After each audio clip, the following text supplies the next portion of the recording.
Okay, welcome to episode 175 of the Twim Show. This is your Sajid, and I will be going over the news and updates from the week of August 21 through 25, 2023.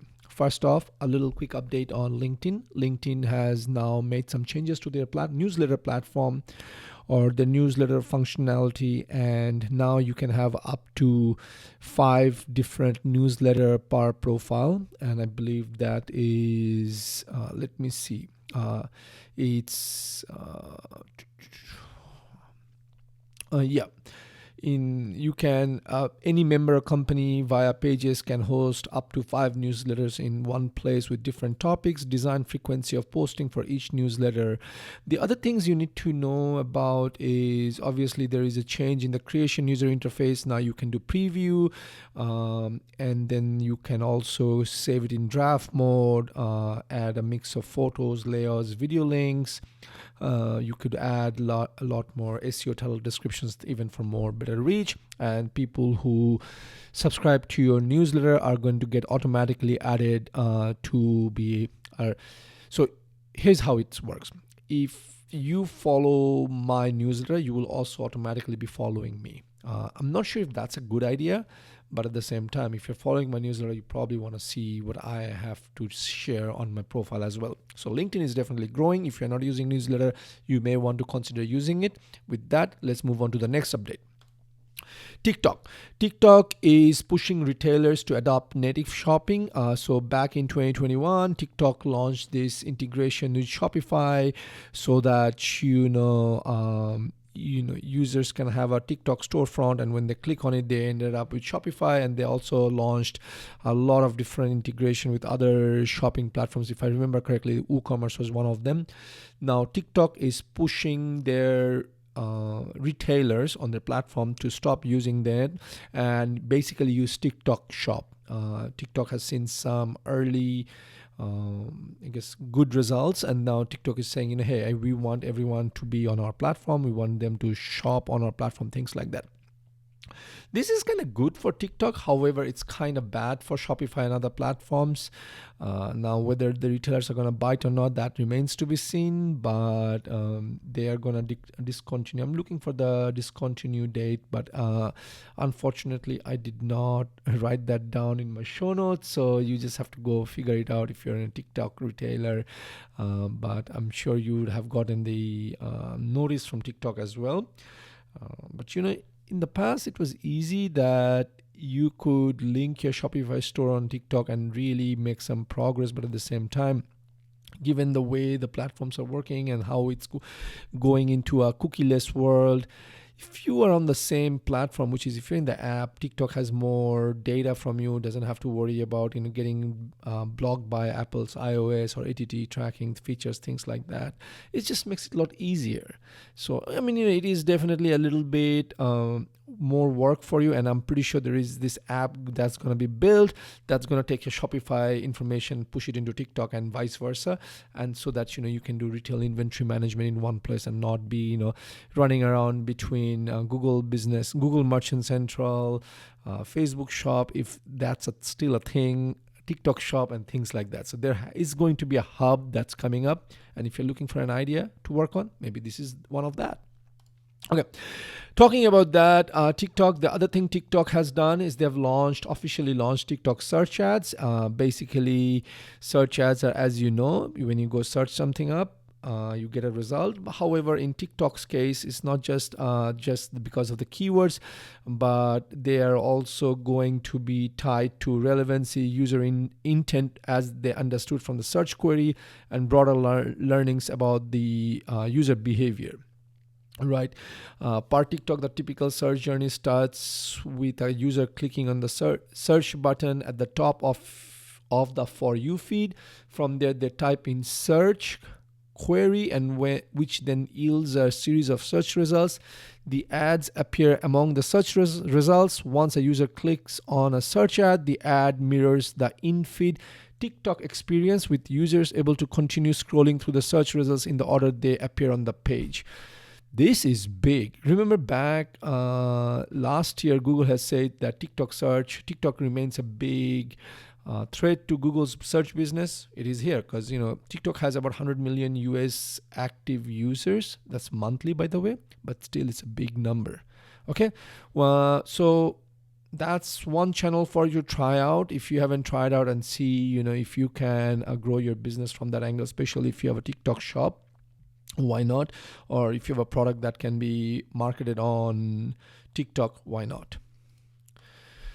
Okay, moving on from TikTok to YouTube Shorts. YouTube recently hosted a Q&A session with YouTube's product lead, whose name is Todd Sherman. He's covered a lot of stuff in that show.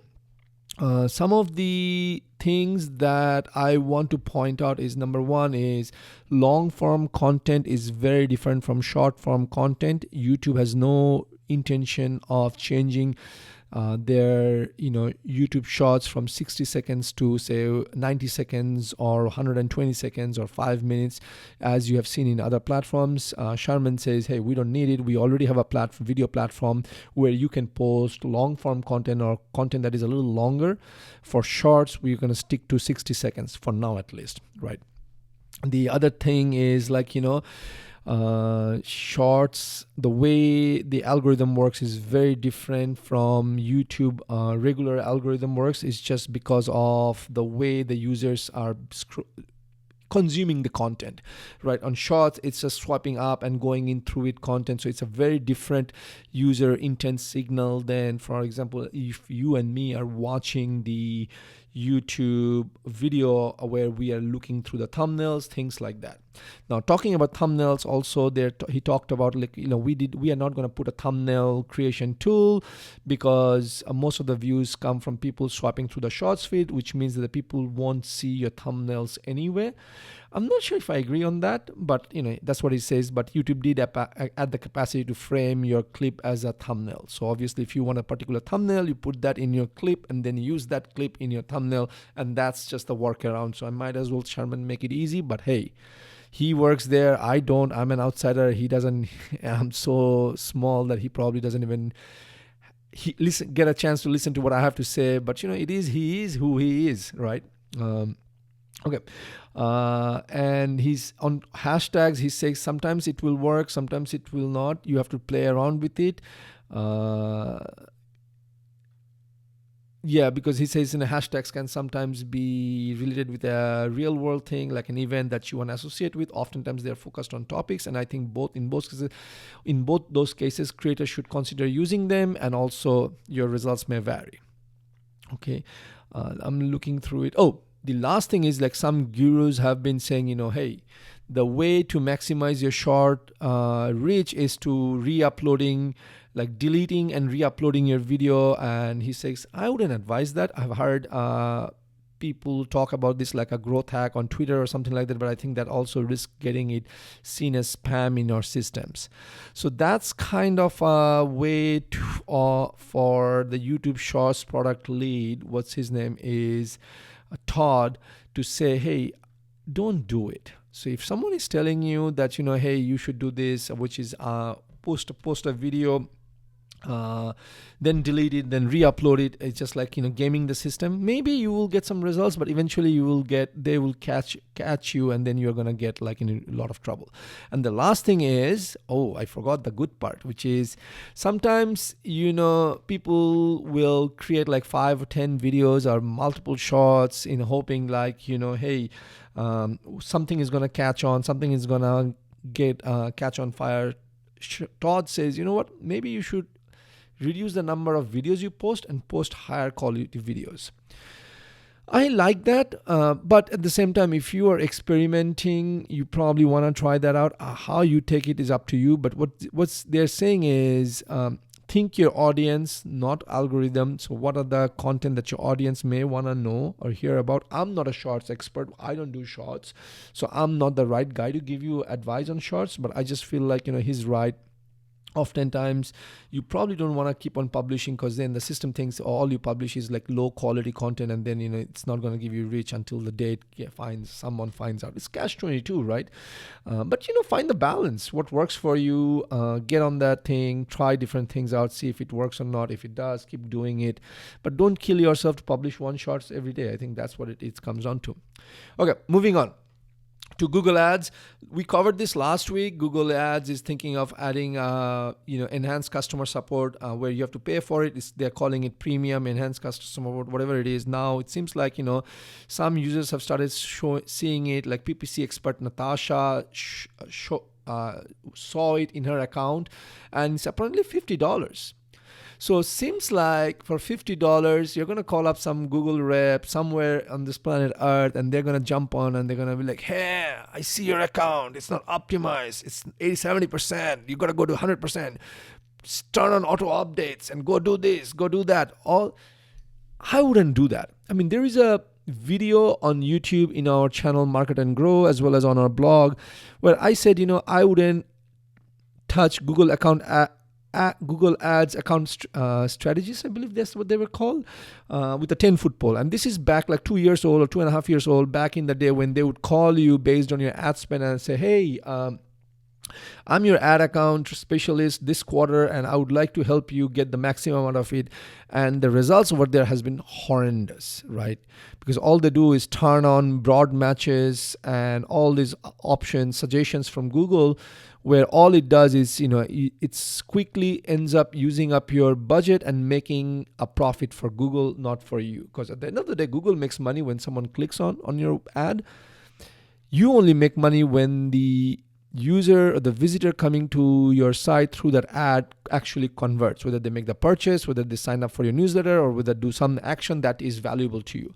Remember that in mind. And for $50, I know you would be tempted, hey, let me call up Google. I don't want to hire a good SEO person or a Google Ads person, because that's more expensive. It's expensive for a reason, folks. You've been warned. It's all up to you. Next up, Google has announced August 2023 core update, the second core update of 2023. The last one was in March 2023. Again, it was announced on Google August 22nd. It's going to take about 2 weeks for it to complete rollout. It's not a penalty. It's going to promote or reward great web pages. If you have been following the show for any length of time, I've always been talking about creating great content. People from Google are always talking about great content. And you know what? There's no way around it. Some people have been affected by this core update. Again, I do not know the type of content they have. Some people are complaining on Twitter. Some people are complaining in different forums. It is what it is. It's the way of life. Deal with it. Write good content. Don't write content for algorithms. With that, let's jump into the next update, which is Google search can now index CSV files, which is good. This is something Google has updated the documentation. Again, CSV files are a common way to store data, often used to store information such as customer lists, product data, and financial data.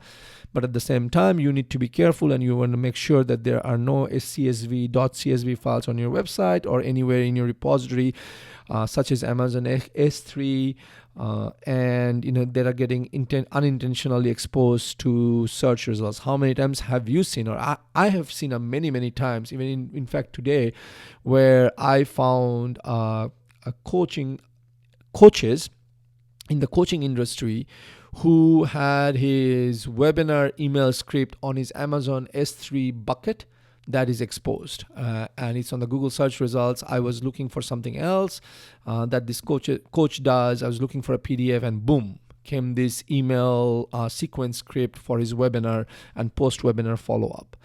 Now, it's not bad, but it's a good example to show that sometimes you will unknowingly expose things that you shouldn't be exposing. Okay, with that, let's go to the next update, which is Google says internal links pointing to the same page does not affect SEO, which basically means user was asking Google's John Mueller, hey, how much weight does Google give to internal links pointing to a page itself? Does Google consider the anchor text of these links to gain a better understanding of what the page is all about?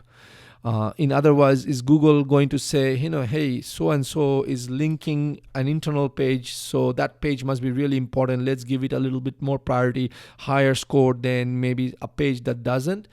The answer is absolutely not. To Google's eyes, is pretty much the same. It comes down to what you're connecting to and whether it makes sense as a whole versus, 5 pages on this website are linking to the same page, so that must be a really important page. Let's bump it up to the top. I've heard something like that in the past. So John is saying, it's not necessarily true. Linking to the same page should not be used as a way to artificially boost the ranking of that page in search results. Instead, internal links should be used to help users navigate your website and find the information they're looking for. So I hope this helps, and let's go to the next one. This one comes directly from the Google's Search of the Record podcast, where Google's Danny Sullivan get on the show, and he was talking about Google's algorithms, and he's talking about Google's, ranking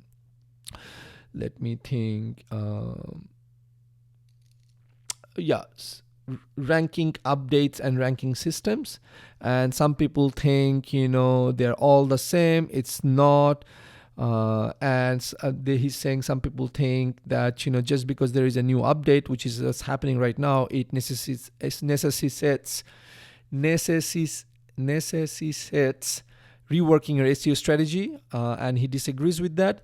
What he's saying is that if you have seen a change after one of these systems or updates has been launched, then that's probably a sign that, well, maybe you are not as aligned as you should be with what these things have been looking for, with what Google's generally trying to look for. Wow, that's a lot, right? What he basically means is that it's a sign that you don't have good content, because if you did have a good content, you would not be affected by these search results. Hey, my question to you is, are you going to listen to him, or are you going to listen to some guru out there that says, you know what, you've been affected, pay us like XYZ amount of dollar, we're going to go fix it and help you rank higher again, and they're going to try for 6 months, and then Google does another update and again you fall off. I would rather have you focus those efforts on creating good quality content. Yeah, sometimes you do need it, right? There is on-page SEO, technical SEO and off-page SEO, but you cannot always be playing that and trying to game the system. And the other thing is that, Google's like, trying to be, as transparent as possible. However, at the same time, he's saying, there are a lot of people who think they can game the Google system, and Google is like a step ahead of them. You may find something that works for you now, but sooner or later, Google is going to find and it's going to plug that hole, right? Other than that, his last thing, and I know you're going to get tired because if you follow my show, I keep saying it, and because Danny is saying that, it's like, he discussed the importance of creating high quality content that is relevant to your user search intent, create genuine engaging content tailored to your target audience, and that is still the best way to rank in Google search results. I mean, it is true. You don't need to keep on the hamster wheel on, I got to stuff 50 keywords and my keyword density has to be 70. And by the way, we kind of busted that myth in one of our previous episodes. If you have not listened to it, go dig it up either in the text format or in the show. I just do not remember which episode it was. Okay. Let's go to the last update, and this is actually an interesting update where Google is saying you don't have to be in the top 10 results to be a featured snippet. There was a study there is a study out there very recently published by Ahrefs where they studied 2 million feature snippets, and they said, one thing and Google is saying something else.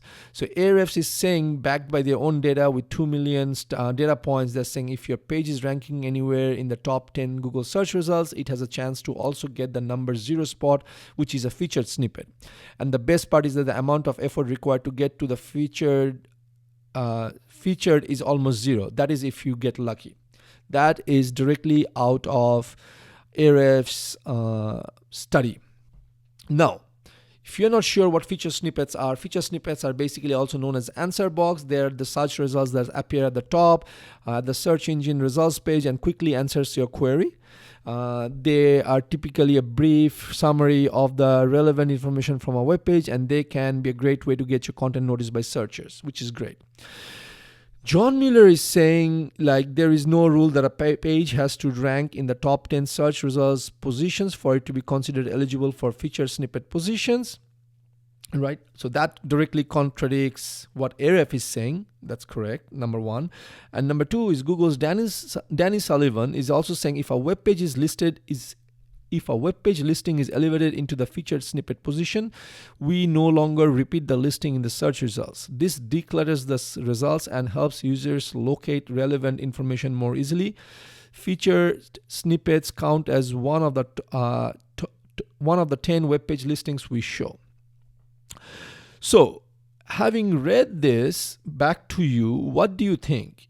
Do you really want to listen to Ahrefs where they says, you really need to get on this, SEO bandwagon and try to be in the top 10 and then only you could be in the featured snippet? Or do you kind of like, it is what it is. I just need to create content, a good quality, great content that answers the user query.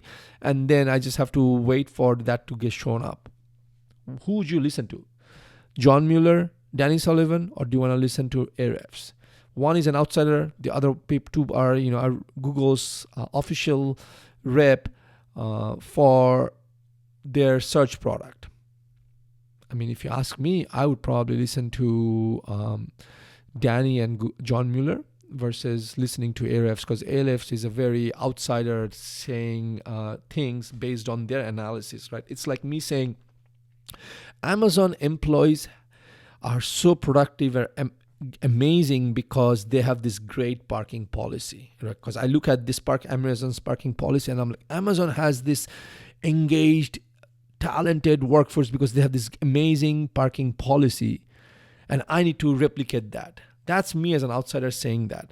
However, once you're inside Amazon, it could be a variety of factors. Like it could be their mission, it could be the people they're working with, it could be the culture, it could be the environment, it could be the other perks. We just do not know. From an outsider, we can only deduce based on our own intuitions and our data points, and we can make it as scientific as possible. So I hope with this helps and gives some perspective to you. With that, folks, this is the end of this episode. Until next week, your host Sajid Islam signing off. Bye-bye.